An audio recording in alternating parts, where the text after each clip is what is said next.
Hi Libra, welcome po sa ating channel.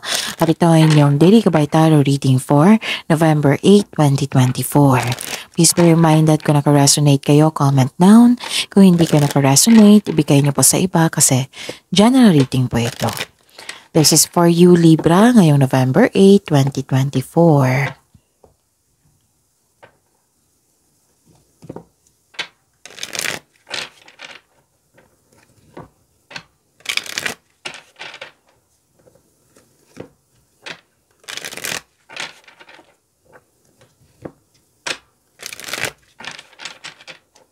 Para po ito sa inyo Libra ngayong November 8, 2024. Maraming salamat po sa inyong patuloy na suporta at maraming salamat din po sa mga hindi nag-skip ng ads. Gamitin ang reading na ito bilang gabay lamang sa mga hindi po nag-subscribe. Subscribe na po kayo at click bell notification para malaman nyo na may bago tayong video. Para sa mga gustong magpa-reading po, may lumabas dyan sa screen nyo ngayon. Panoorin nyo po at sundin ang instruction. Calling the attention sa mga suki ko dito na Libra, open na po inyong Monthly Gabay Tarot Reading for November 2024. May 6 months from now reading tayo at love life reading po. So message me Libra for schedule. Maraming salamat po. Spirits Guide, mga ganap po para kay Libra ngayong November 8, 2024. I need 3 cards po.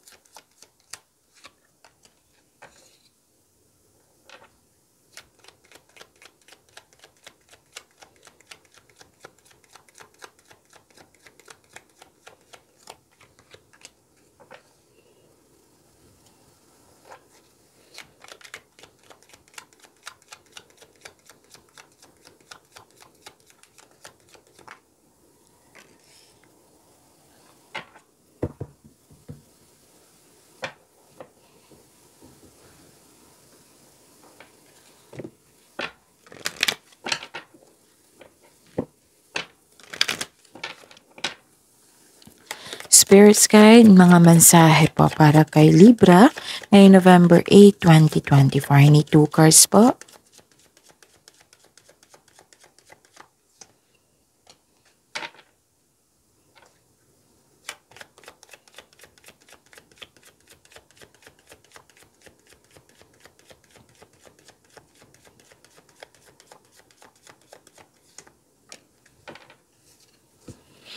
Okay, Libra. Ngayong November 8, 2024. May nakita ko ditong love is blooming. Romance, attraction, affection, andito po. Pwedeng self-love din ito. Pwedeng nagbigay ka ng panahon sa inyong sarili, sa inyong pamilya, sa inyong partner. Yun. Pwede din attraction, may affection. Romance. May ganap na kanyan. Oh, wow. Prosperity. Nakikita ko dito. Prosperity po. May nag-uusap dito regarding sa property. Oo, grupo ng tao po nag-uusap. Nakikita ko rin dito na pwedeng home base yung trabaho mo. Pwede din na like for example, nagtatrabaho kayo ngayon. Nag-iisip ka na gusto mong magbakasyon, mag-staycation sa inyong bahay kasi you felt calm, security, relax pag nagstay sa bahay. Yun. At may nag-uusap dito regarding sa domestic matters. Nakikita ko dito, pwedeng desisyon to ha, pwedeng sa paggawa ng desisyon. Nakikita ko dito na nagkaroon ng hardship, nabibigatan ka kasi may sacrifice, you felt sorry, you felt guilty. Okay? So, mensahe po. Express your sensuality. And get ready. Maging handa po daw kayo kasi may positive change sa inyong buhay. Move forward po daw kayo.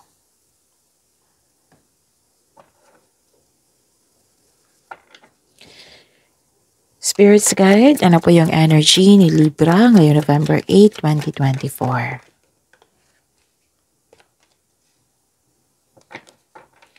And the clarification of this card po.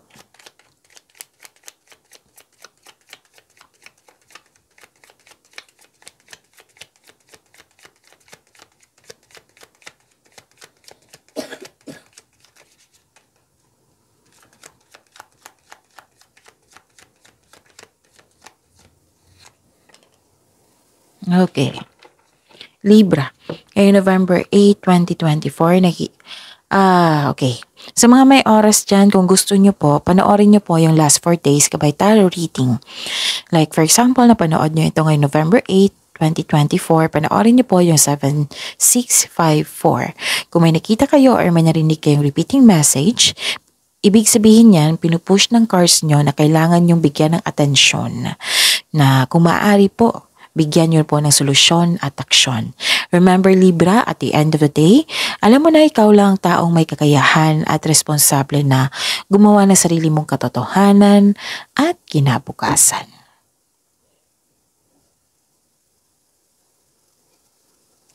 Nakikita ko dito na nagkaroon kayo ng authority, nagkaroon ng power, malikhain, malakas ang loob, matapang at charismatic. Matured person, marami na kayong napagdaanan na hirap sa buhay bago naging successful, mapagmahal at marunong sa buhay. So, nakita ko dito authority, leadership, stability, and kalma. Kalma kayo ngayon. So, this is a clarification of your card here sa oracle nyo na may yung very confident kayo, you're taking action with courage, ganon. Kalma kayo, ganon. Malaki ang tiwala ng mga tao sa inyong talino, sa inyong skills, sa inyong lakas ng loob. You are making tremendous progress sa inyong buhay, like sa inyong business, sa inyong career. Okay? Ano pa? Nakikita ko rin dito na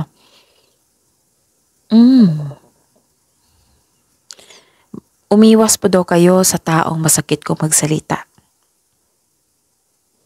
Kasi nakikita ko dito na kailangan niyong umiwas sa kanya kasi masakit siya magsalita, toxic po siya, at nakikita ko dito maapektuhan ka sa kanyang bawat salita. So, yung mga binabato niyang salita sa iyo. So, umiwas kayo sa kanya. Kasi siya ang dahilan na yung mapanghinaan kayo ng loob. Tapos, kung maggawa kayo ng plano ngayon, siguraduhin konkretong plano yan. Kasi nakita ko dito, some of you, parang grab nyo na yung opportunity na hindi naggumawa ng plano na may pagsisisi. So, now, na alam nyo na kung anong dapat gawin, basta konkretong plano, siguraduhin nyo talaga na siguradong sigurado na yung desisyon mo, yung plano mo. Pag-iingat sa paggawa ng plano. Be confident, ha? Nakita ko naman dito sa inyong card na gagawin mo talagang na maging matapang. So, huwag nyo hayaan na manaig yung weakness nyo. Huwag nyo hayaan maapektuhan kayo ng toxic na tao. Kasi may nakita ko dito, in denial, selos, insecurity, kulang sa pasensya. So, lumayo kayo sa kanya. Kung andyan siya na hindi siya maiwasan, put boundaries. Huwag nyo tanggapin kung hindi naman totoo, di ba? Huwag nyo tanggapin kung hindi yan para sa iyo. Basta huwag nyo hayaan na maging weak kayo, na ma-put down kayo ng taong ito. Put boundaries, hindi kailangan magalit. Put boundaries, limit yourself sa kanya. Kung pwede, yung mga ideas mo, plano mo, huwag niyong ipaalam sa kanya kung pwede po. Okay? Kasi baka hinayaan yung nasanay kayo na makialam siya sa iyo, or kasi ugali ng taong ito na pinapakialaman ka, gano'n. Okay? So, yun. Spirits Guide, Career and Money po ni Libra, ngayong November 8, 2024.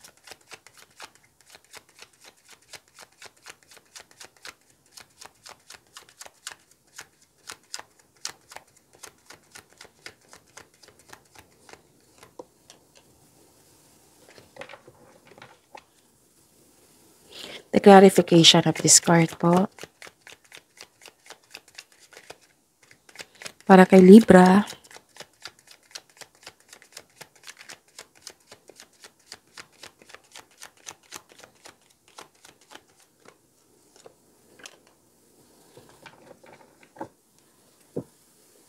okay, sa career and money nyo po, may paalala ang card niyo po dito. Reminder, Libra, mag-save po daw kayo.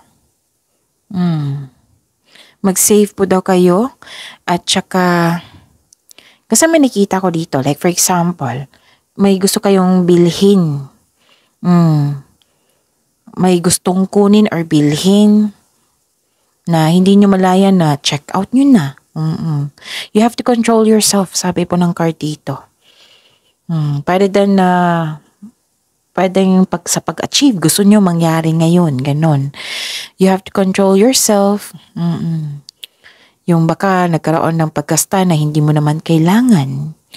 At mag-ingat po daw kayo sa mapaninlang na tao. Kasi may nakita ko dito na may gusto siyang kunin sa iyo. Okay? So, mag-ingat sa taong hindi totoo sa inyo. Sino ba yan, Miss Jeff? So, connect kayo. Connect kayo sa inyong intuition. Paano mag-connect sa inyong intuition? So, assignment nyo yan. I-search nyo sa Google kung paano mag-connect sa inyong intuition. Kasi sa intuition, siya yung magsasabi sa inyo na may nangyari na hindi mo alam, na kailangan yung malaman. Siya din yung magsasabi sa inyo na may taong hindi totoo sa inyo. Siya din yung magtuturo sa right path patungo sa success. At marami pang iba. Okay? So, control on overspending also. Control yourself. At saka, yun, mag-ingat sa tao mapaninlang. Kasi nakita ko dito may obsessed, nakita ko dito. May concern na ganyan. Basta mag-ingat kayo sa mapaninlang na tao na hindi totoo sa kanyang sarili at sa iyo. Okay? Yun. At nakita ko rin dito na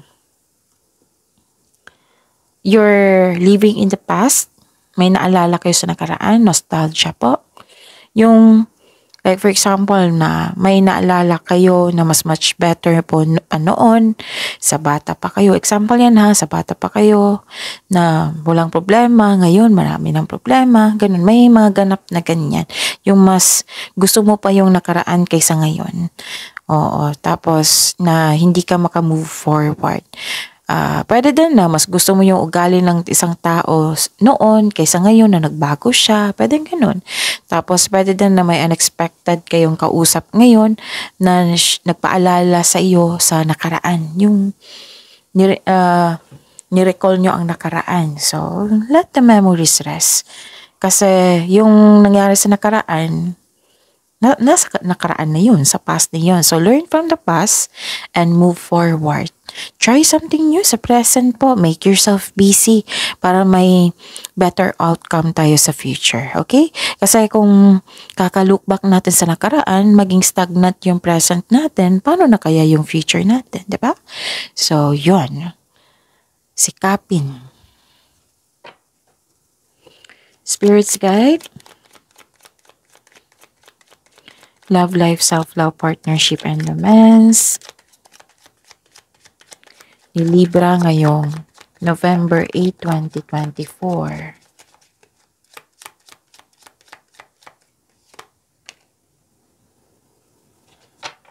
Kaya pala nahihirapan kayo dito kasi may naalala kayo sa nakaraan. You have to move forward po. Kaya nga may mensahe dito Move forward kayo kasi may pagbabago. Move forward kayo para may changes sa inyong buhay. And don't worry kasi positive changes ito na kailangan nyo maging handa. Okay? Yun. And the clarification of this card po.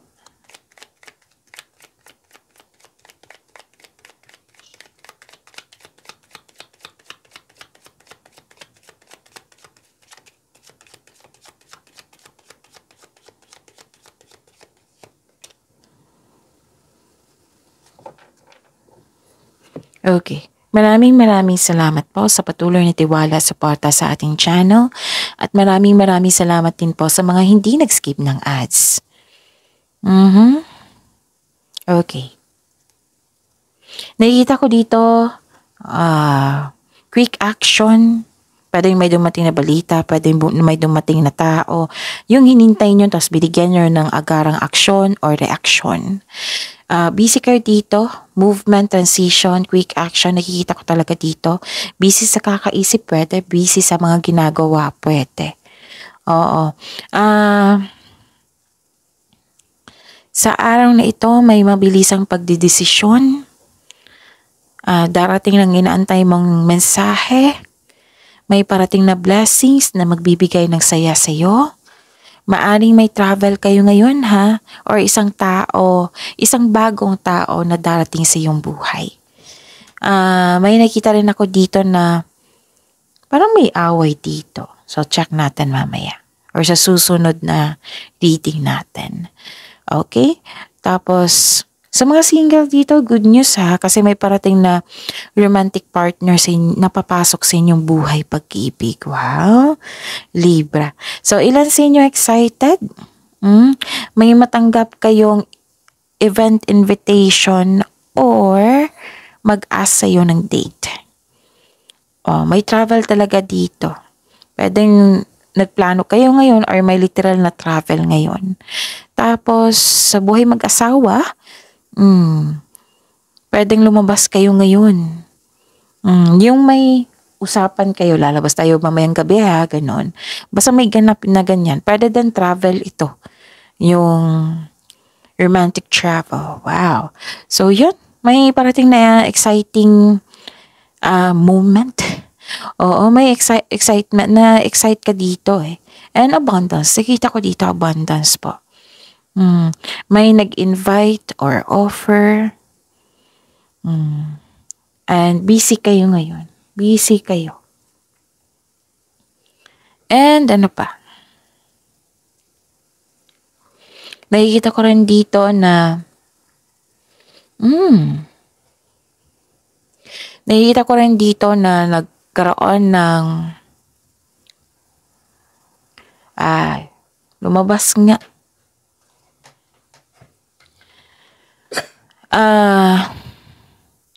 Di ba may sabi ako sa inyong oracle kanina na bibigatan ka sa paggawa ng desisyon or may lumabas din siya dito na yung kailangan nyo maging matalino, maging wiser sa paggawa ng desisyon or plano. Okay? Kasi nakita ko dito nagkaroon ng unwise decision. Basta yung sabi ko kanina sa inyo na be wiser. Be wise sa paggawa ng kontratong plano talaga para walang sisi. May fear of change ako nakita talaga dito. Di ba may usapan regarding sa changes? Maging handa, dito pa lang at dito at dito. So 3 card na po nagsabi niyan na be ready sa changes. And huwag kayong mag-alala sa changes na ito kasi positive changes. Kailangan nyo lang maging handa kasi pinaghanda kayo dito, pinaghanda kayo din dito. So 3 card na nagsabi niyan. Kung gusto nyo mag-take risk, to move out from the comfort zone, then pagpaplano ay kailangan. If you are hesitate talaga, ang ending hesitation kasi kahit anong kahit anong create nyo ng plano, wag muna. Kasi hindi ka handa niyan eh. Kung nagkaroon ka talaga ng hesitation for long time, wag muna. And pahinga muna, tapos pag re-energize nyo, balik na naman. Pagpaplano na naman. Tapos alamin nyo kung bakit kayo nag-hesitate talaga. Baka you are not ready, pinapressure mo lang yung sarili mo na kailangan mong gawin kasi kailangan. So wag muna, pahinga muna, then pag re-energize nyo, if you think you are ready na, then create a plan. Huwag nyo i-pressure yung sarili nyo one at a time. Kung nahihirapan ka, hinto muna. Pero don't hesitate too long.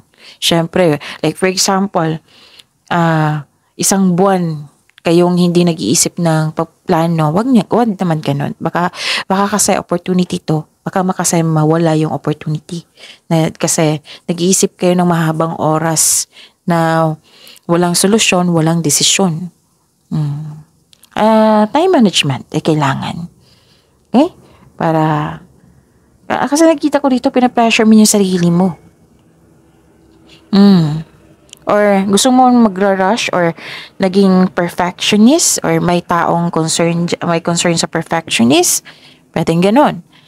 Kung nagkaroon ka ng hesitation to step out from your comfort zone, create muna kayo ng konkretong plano. Kung hindi pa kaya, then pahinga.